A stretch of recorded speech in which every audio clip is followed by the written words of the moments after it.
What's up, everybody? Welcome back to episode number 5 of Off the Radar, where we're going to talk about unknown, underrated, or underappreciated punk rock albums.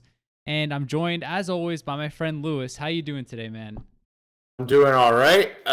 We're filming at a weird time today, so I got a cat that is prowling just imminently out of frame, so he may pop in at some point. So we'll see how it goes. I hope everything's going well with you, man.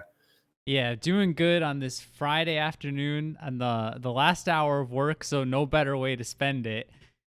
But I'll take us straight in to my first pick, which you could see over here. And this is a truly underrated, underappreciated album because as of the time we're recording this, they've only got 59 monthly listeners, and I'm one of them. So really 58 other than me. And this is Ellesmere's only EP, only album at all. It's called Bale City. It came out in 2013. And if I had to talk about the sound of it, I would say it's a little bit of pulley, maybe a little bit of near miss with some no effects sprinkled in here and there. Just kind of melody driven skate pop punk style album I've been into for quite a bit. I think I found it on dyingscene.com. I don't remember though. It's been a little while. But if you guys like this, when I featured this album a year or two ago on Instagram, I reached out to the guys and they didn't completely close the door on a follow up to this. So if you're one of the other 58 listeners out there who's waiting for a follow up, I wouldn't hold your breath, but it's not impossible. Lewis, are you one of the 58 other listeners? Yeah, surprisingly, I am. Oh, really? No, that's a lie. I've never heard of this, but I definitely have to check it out because 58 listeners. I mean, 59 with you. They can't be wrong, right? So it's They got to be can't. good. Yeah, and Yeah. guys, there's only 5 songs, so go check out the whole thing. Intropolis is fun, Man Horse, Bale City. They're all great songs. Go check it out. You can bang out the whole album in like 10 minutes. So just go check it out. It's good, fun punk record.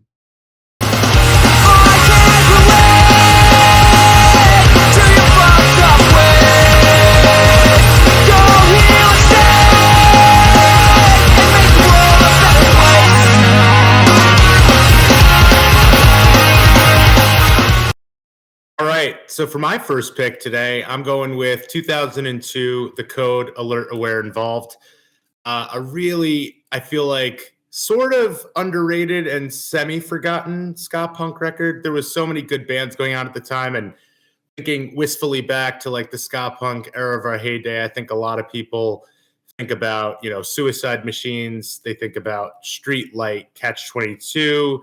And then on the harder end, maybe Against All Authority. And then, of course, like the Titans, like Real Big Fish, Less Than Jake, All the Monsters. But, there was a whole lot of bands doing a lot of cool stuff. And The Code came out. And I always thought this was a really unique sounding band. And I think primarily because of the lead singer had a really distinct voice that really tied the band together. This album in particular, they have a couple of them. This one is particularly one of my favorites, I think, of all of them. 40-Hour Work Week, Story of My Life, Riot, Brian's song, A Little Bit Involved. I mean, honestly, the first 5-6 songs are all bangers from beginning to end. So this is an album that I usually recommend to anybody kind of just like dipping their toes into a little harder edge ska punk field. And if you guys haven't listened to it, I would really recommend it. I always think fondly of The Code too, because I think I saw them open up for like every band, but they were touring pretty heavily when this came out. Saw them open up for Suicide Machines, Against All Authority, and then a couple other random punk shows where they were the opener. So really awesome album, a really great band. John, I know you know The Code. Do you have any fond memories of this album? I think this is the only Code album I've listened to, sadly, but I did really like it. And I remember seeing them quite a bit when they were touring around too. Are they from New York, or they're definitely East Coast, right? Oh my God, you're going to check me on my research? I didn't do it. I don't know where they're from, but they're from, I know they're on Annie Flag's record label, right? Yeah, yeah. Fuck Records. Hold on. I'm just got to check my paper notes here and see where The Code band is from here. Definitely not using the internet. All right, let's see. I don't know where they're from actually. So They do sound like an East Coast band. You're Yeah. right. I have no idea where they are from. I'll be honest. I can't find anything on an immediate Google search either. So this is a lot of filler for this spot of the show. So we apologize, but they're from somewhere, probably in the continental United States, presumably. I assume they're not from Hawaii or Alaska. So the code from the lower 48. There we go.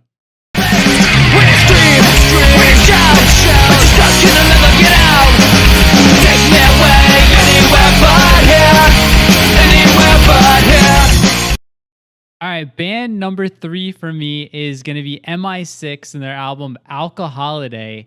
And this is another band I believe I discovered on mp3.com back in the day. And if you guys don't remember mp3.com, like it used to have like 1 or 2 songs from whatever band signed up, and sometimes it was just a clip. So if you like the songs, it was kind of up to you to go out and find the rest of the album, which we usually did on like Napster or Morpheus or whatever. But when you have 24 tracks from a small band from Kansas, that was going to be next to impossible. So that's how I ended up with this CD. And I'm kind of glad I did end up with it because it's something I still listen to today. Stylistically, it kind of sounds like Anywhere But Here era Ataris, or maybe Dude Ranch era Blink with some like Big Choice era Face to Face. So just like your classic 90s style skate punk, pop punk. It's just a fun listen. I believe the songs they had on mp3.com that drew me in was Lesbian Girlfriends and Jabberjaw. But aside from those other really good tracks on here, RX7 is a good one. I'll be honest, towards the back end, I don't even recognize some of these. I guess that's what happens when there's 24 songs. But I mean, you're essentially getting 2 albums, so it's okay if it's a little top heavy. Lewis, any recollection of this band? They were kind of popular in the mp3.com days. Yeah, I mean, I do remember the band. I don't know if I would be able to name a song hearing it. And I think 24 songs would have put me off trying to find a complete record off of any of the file sharing services.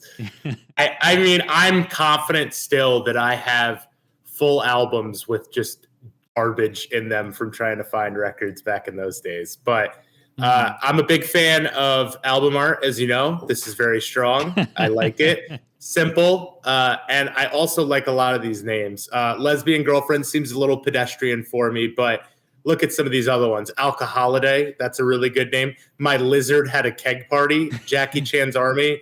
I mean, there's got to be something for everything, something for everyone on this record. Yeah, definitely, guys. If you haven't heard it, go check it out. Another good song I didn't point out is Jeff Brown. That's one of my favorites. But this is going to be MI6. The album is called Alca Holiday. They have, I think, one other EP called Lunchbox. So if 24 songs isn't enough, there's more for all you sick bastards out there. So go check it out.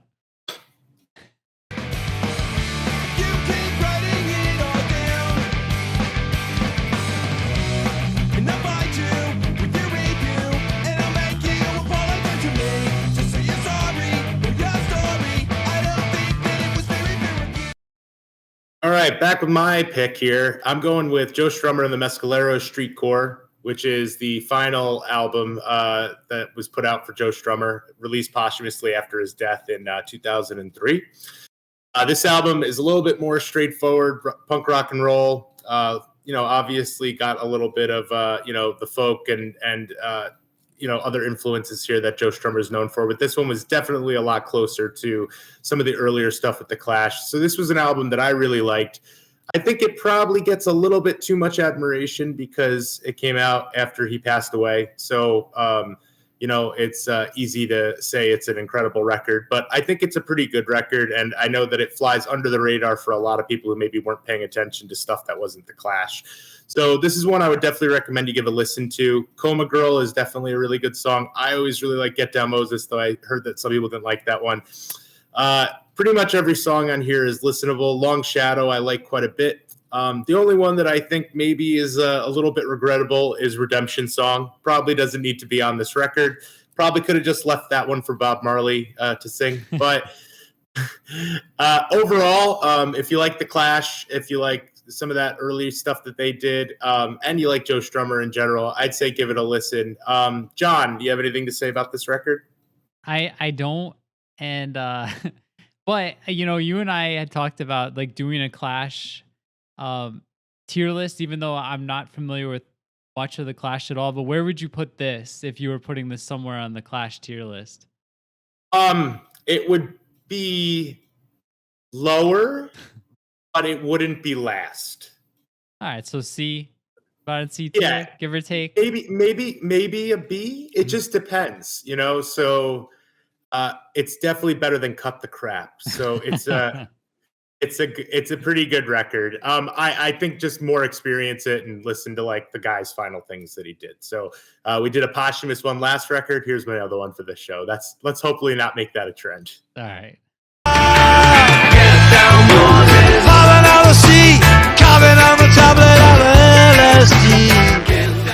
All right. So I think I said album number 3 last time. So if I did, this is album number 2. If I didn't, then I'm sticking with album number 3.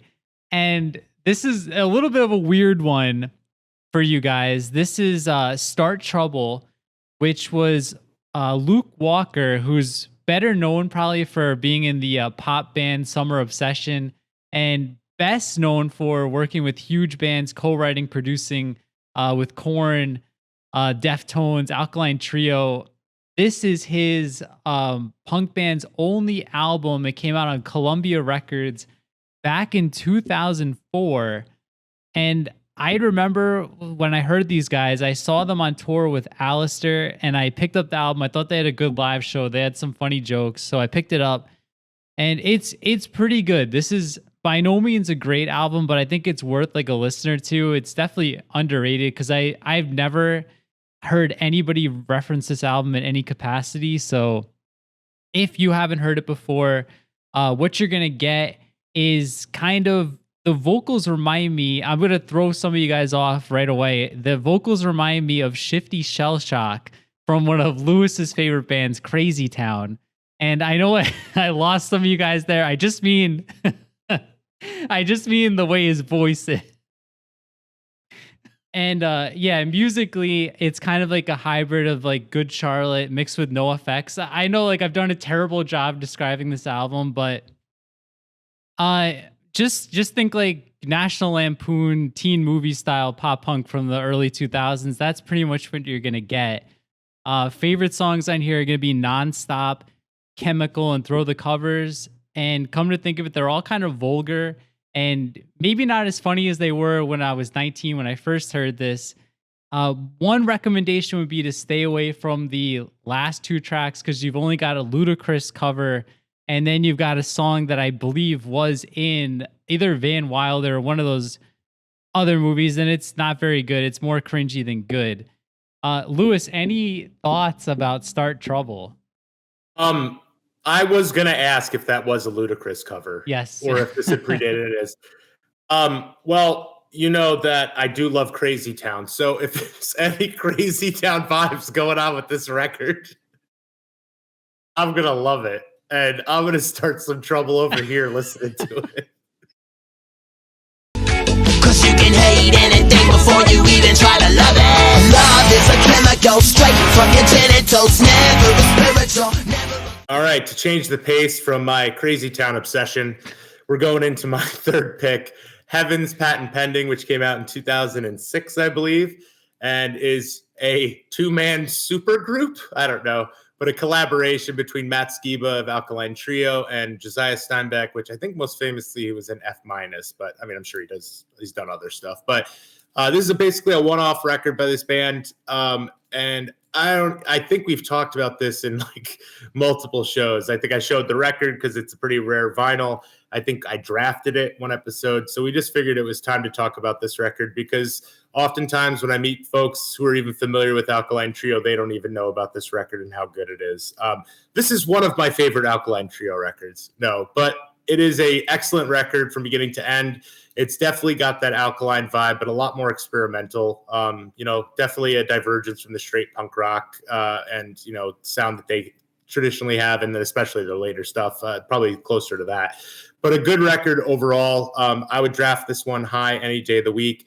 standouts would definitely be Patent Pending, Dead End Girl, Annabelle I always liked, and True Hate is another one of my favorites. So if you guys haven't heard this record and you vaguely like Alkaline Trio, I'd say get out there and give it a listen. Now, John, I know you like Alkaline. Have you had a lot of experience with this record? Because, me and Matt have been talking about it for 14 years. Yeah, see, I haven't listened to it as much as I should because, like you said, I think this came out in 06, and Yeah. you guys have been telling me to listen to this ever since, and I've listened to it here and there, but I've got to spend some more time with it because I think both of you guys, I don't know if it was a joke or not, we're going to put it in the S tier if we included it on Alkaline Trio. So definitely an album I need to spend time with. Yeah, guys, that's Heaven's Patent Pending. If you're an Alkaline Trio fan, go check it out for sure.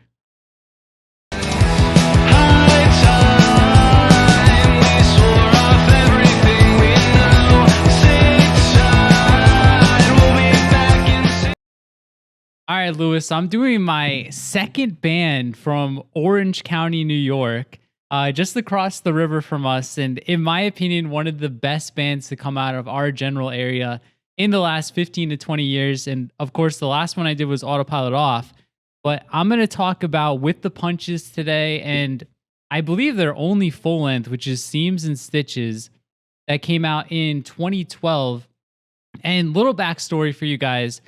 Back in 2007, 2008, we were going to a lot of local shows. We were playing in a lot of local shows. So I had the opportunity to see With the Punches probably a dozen times, shared the stage with them a few times at the Celtic House in Fishkill, the Loft in Poughkeepsie. So I was really looking forward to this album when it was coming out.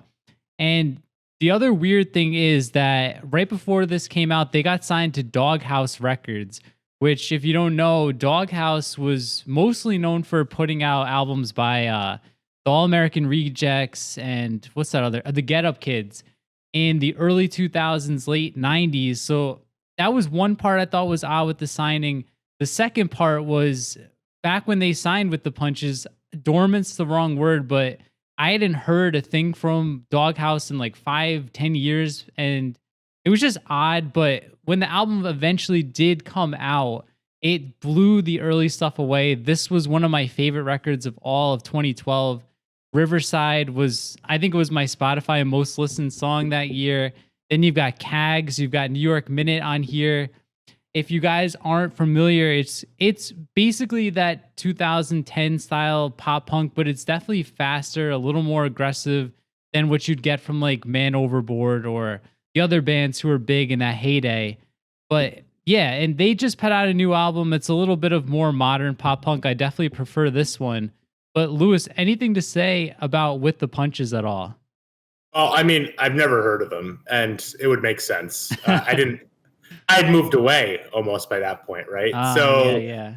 And you were playing shows with your second band, so that would have been that band. But I should have known by the Harvard on the Hudson, which is, I believe it's got to be a reference to Dutchess Community College, no?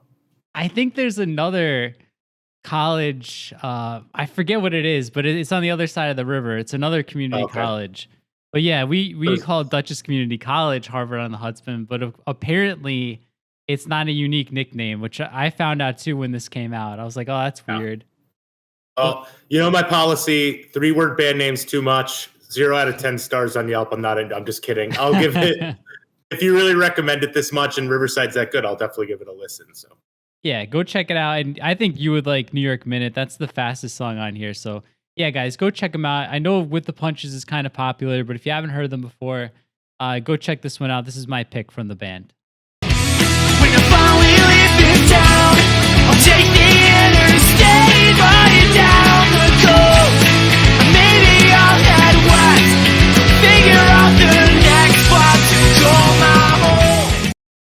All right, coming back from various other episodes, and it's one that I just have to call out because we didn't give it its official shakedown and calling out the specifics, but it is 2000 Vision, Watching the World Burn, which in my opinion is one of the best hardcore punk records of all time. I maybe that's an unpopular opinion, but this album completely rips Vision was an incredible live band. They're from New Jersey, I think. I know we're often wrong about New Jersey, but I'm pretty sure they're from New Jersey.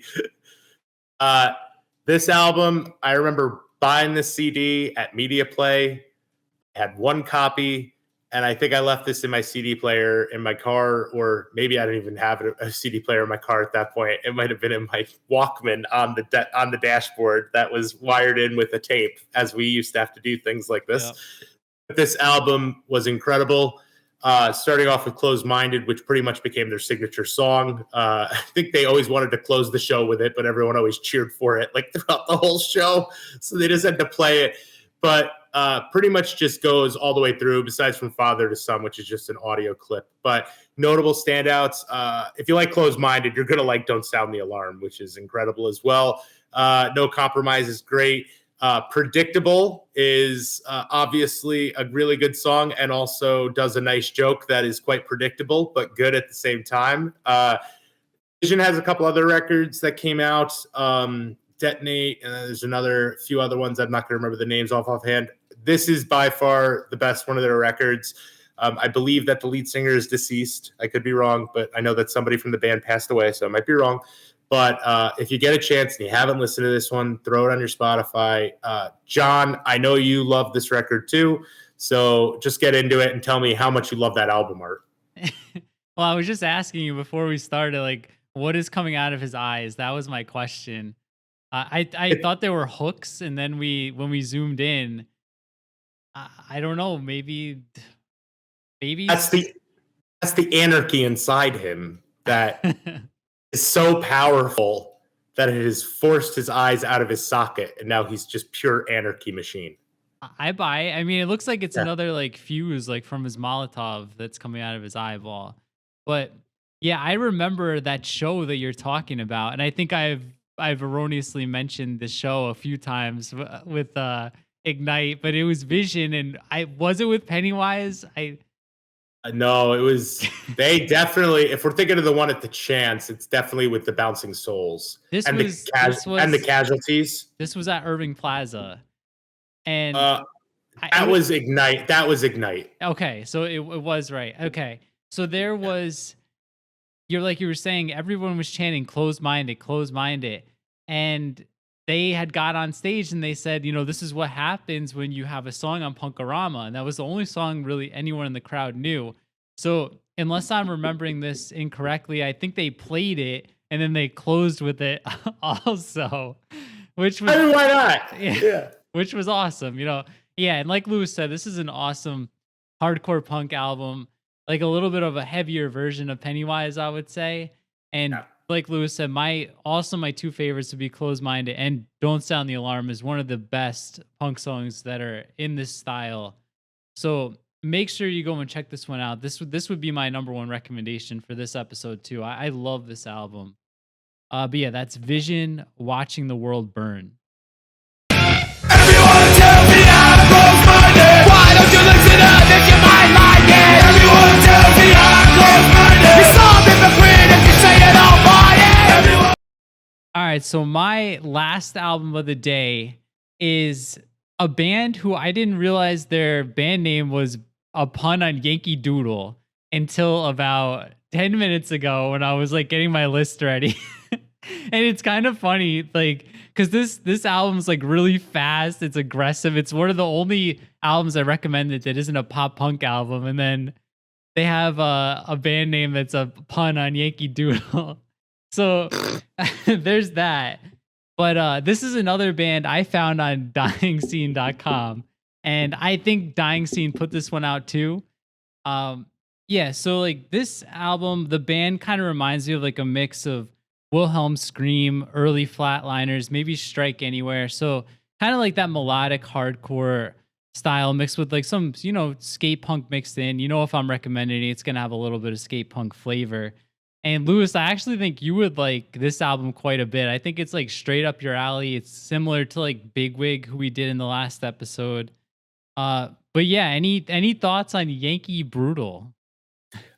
Oh, I think I've heard a song or two, but the one thing I want to note here is it's like one of the worst band names I've ever heard. Like, I don't want to offend anybody, but we just talked about Vision and how Closed-Minded is an excellent song. And it has that spoken word part to that album, which is like totally cringy and is trying to be cool. That is the same case here. They probably thought of this band name. They're like, this is fucking awesome, bro. And it is not aged super well.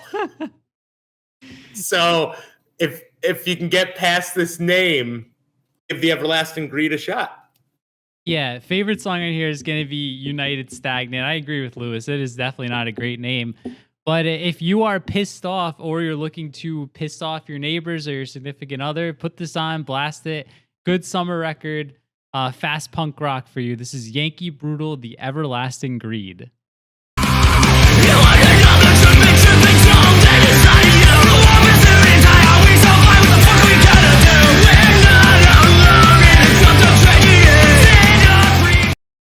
All right, guys, for my last pick, I'm going with TSOL's Divided We Stand from 2003.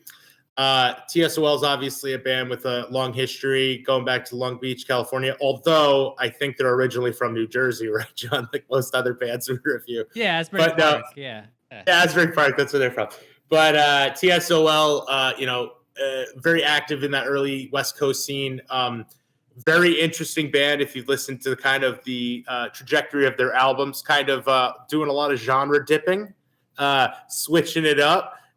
Some of their records you could put on and think it's almost a hair metal record. Other ones, it could almost be like a grunge record from Kurt Cobain's B-sides. But this album is kind of a more straightforward rock and roll, punk rock record, that they put out on Nitro. Still got some of that influence in here, but I think this album has a really lot of strong standouts. Sedatives, the opener, I think is obviously the best song on the album. I'll leave that up to you to determine, but it's an excellent song.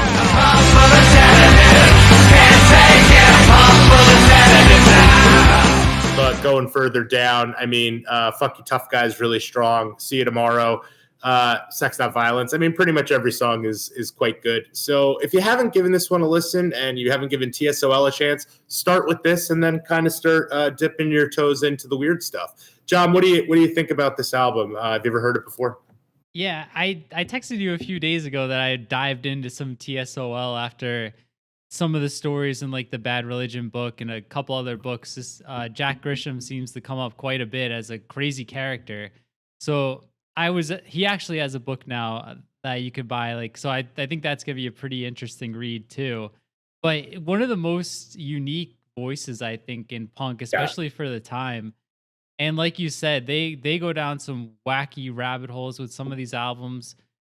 This one probably I'd have to check because I do want to tier them one of these days, but I think this would be my favorite too. But yeah, TSOL, cool band. Jack Grisham, weird, cool guy, kind of sadistic. If you're into that stuff, go check out his book.